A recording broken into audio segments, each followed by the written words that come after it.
1 year after the plane went missing, they can't forget, of course, but nor can they move on. Zhao Shangjun and his wife Liang Huiling remain trapped in their grief. I firmly believe my son will come back, she says.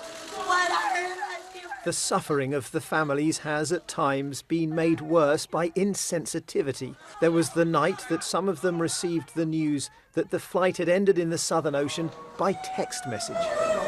And there's been the ever-present glare of the media. Zhao Peng was 24 years old, married with a young son, and working overseas on a building site.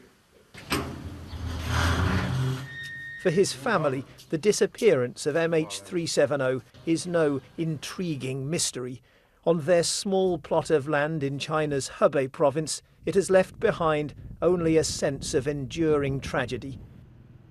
It's one that unites them with so many others at whose doors the TV cameras have come knocking, from Malaysia to Australia and beyond.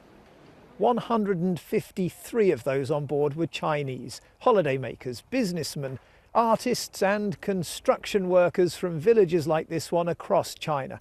But family members say that rather than a national tragedy, the Communist Party has treated the missing aircraft as a sensitive political problem to be managed, and their grief has been compounded by a lack of compassion and government obstruction. Their protests outside the Malaysian embassy in Beijing have been tightly monitored and controlled, and some have been prevented from taking part.